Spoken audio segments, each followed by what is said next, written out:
Halo semua, kembali lagi dengan saya Dr. Ivan. Apa kabar nih mama papa semua? Sehat semua? Wah, banyak nih yang sudah absen dan bilang sehat. Syukurlah. Semoga semua sehat dan bersemangat ya untuk mengikuti diskusi kita hari ini. Hari ini kita akan kembali membahas mengenai stimulasi aspek gerak kasar pada anak usia 18 bulan. Untuk yang belum menonton sesi sebelumnya, aspek gerak kasar merupakan aspek terkait pergerakan otot-otot besar di tubuh kita. Seperti semua aspek lainnya, aspek ini berkembang secara bertahap sesuai usia. Nah, sebelum kita membahas lebih jauh lagi, saya akan kembali mengundang Pak Dadang, teman saya yang memiliki buah hati yang usianya kurang lebih 18 bulan dan akan ikut berdiskusi bersama kita. Halo semua. Halo Dang, apa kabar? Baik Dr. Ivan. Jadi aspek gerak kasar apa lagi nih yang akan kita bahas hari ini? Pembahasan hari ini mengenai stimulasi kemampuan anak berdiri sendiri. Oh iya, kalau nanti ada mama papa yang ingin bertanya atau sharing pengalaman langsung, tulis di kolom komentar saja ya. Wah, seperti topik minggu lalu dong ya, mengenai kemampuan berdiri? Iya Dang, minggu lalu kan kita juga membahas mengenai kemampuan berdiri ini. Kali ini yang akan kita bahas adalah perkembangan dari kemampuan berdiri yang sebelumnya. Maksudnya bagaimana tuh dok? Setelah anak dapat berdiri sendiri tanpa berpegangan selama 5 detik, selanjutnya anak diharapkan untuk dapat berdiri tanpa berpegangan selama 30 detik Dang. Oh iya ya, karena kemampuannya meningkat ya? Betul, seperti yang tadi sudah saya katakan, kemampuan gerak kasar ini kan sifatnya berkembang secara bertahap. Seperti kemampuan berdiri sendiri ini, dari sekitar usia 9 bulan, jika kita amati, otot kaki anak sudah mulai siap untuk berdiri. Hal ini dapat dilihat ketika kita memposisikan anak berdiri sambil memeganginya, akan terasa kakinya yang mulai menapak dengan baik dan menopang berat badannya sendiri meskipun masih sambil dipegangi. Nah, jika terus dilatih dan distimulasi dengan baik, otot-otot anak akan menjadi terlatih dan semakin kuat. Nah, berarti sudah bisa dilatih dari usia 9 bulan ya dok? Sebenarnya stimulasi gerak kasar sendiri sudah bisa dilakukan sedini mungkin. Tentunya disesuaikan dengan kemampuan anak ya. Semakin anak bergerak aktif, semakin otot-otot besarnya terlatih. Misalnya seperti video ini.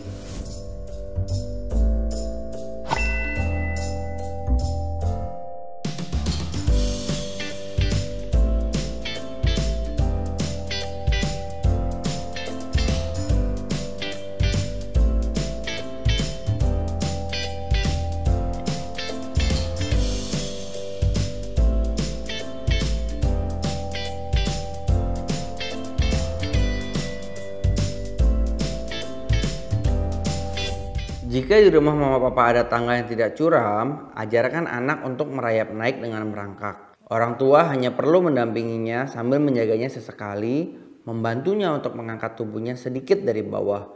Menaiki tangga ini sangat baik untuk melatih kekuatan otot-otot anak dan juga kemampuan mempertahankan keseimbangan untuk dapat berdiri dengan lebih baik.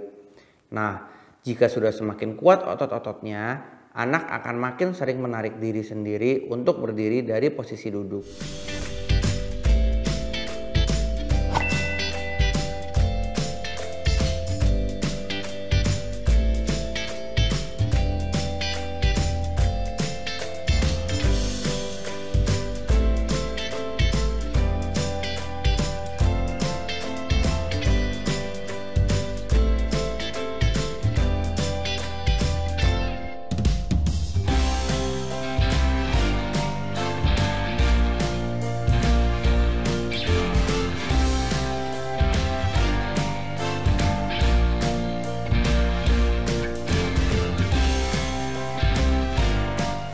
Saat sudah semakin sering berada dalam posisi berdiri, orang tua dapat lebih menstimulasi otot-otot kaki anak dengan membuatnya merubah-rubah posisi dari berdiri ke jongkok, seperti pada video ini.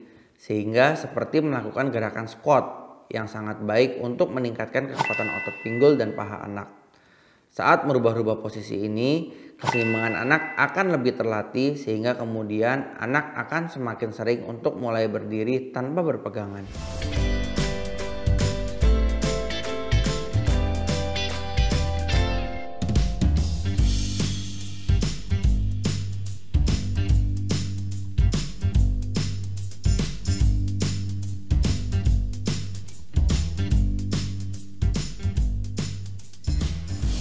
Lalu, ketika anak sudah semakin kuat dan seimbang, anak akan mulai berani melepaskan pegangan tangannya sambil masih berjaga-jaga dengan satu tangan berpegangan. Saat sedang berdiri satu tangan seperti ini, ajak anak berjoget sambil mendengarkan lagu untuk kembali melatih otot dan keseimbangannya juga. Dengan hanya memberikan satu tangan untuk tetap membantu anak sesedikit mungkin, kita membuat anak jadi terlatih menopang berat badannya sendiri. Karena secara refleks tubuhnya akan menemukan keseimbangan yang akan menjaga posisinya supaya tidak jatuh. Sehingga akan semakin berani untuk melepas kedua tangannya dan kemudian bertahan berdiri sendiri tanpa berpegangan dengan semakin lama. Oh begitu. Yang tadi kegiatan berjoget sambil berdiri berpegangan itu suka dilakukan dengan anak saya juga dok di rumah. Baru tahu saya kalau itu ada manfaatnya. Lalu apalagi dok yang perlu kita perhatikan saat ingin menstimulasi gerak kasar anak ini? Hal yang tidak kalah penting untuk diperhatikan orang tua adalah menyediakan lingkungan yang aman bagi anak. Karena di usia ini anak akan sangat aktif bergerak dan mengeksplorasi lingkungannya. Pastikan tidak ada benda pecah belah, benda yang dapat termakan anak, dan benda-benda berbahaya lainnya di sekitar anak, agar anak tidak terlalu sering dilarang-larang karena berbahaya.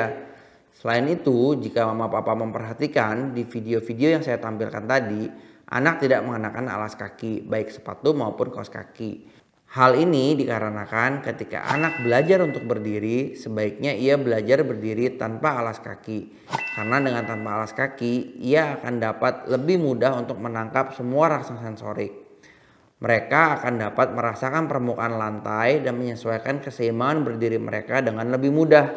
Permukaan yang berbeda membutuhkan penggunaan sendi, otot, dan postur yang berbeda.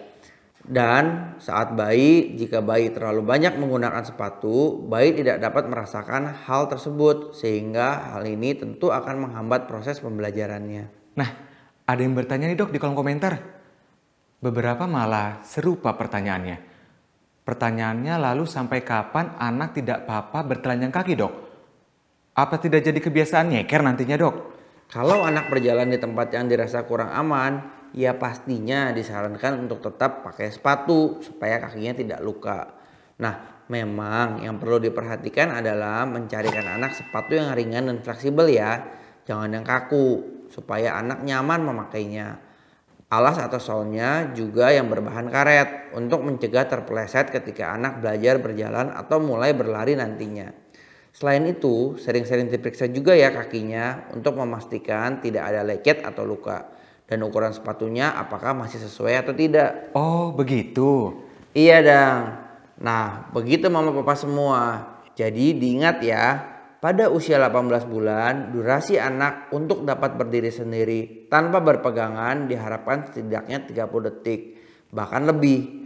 Maka jika pada usia tersebut anak belum dapat berdiri sama sekali, ada baiknya orang tua segera mengonsultasikannya ke ahli untuk pemeriksaan lebih lanjut. Sampai di sini dulu perbincangan kita kali ini. Sampai jumpa. Baik dokter, sampai jumpa ya.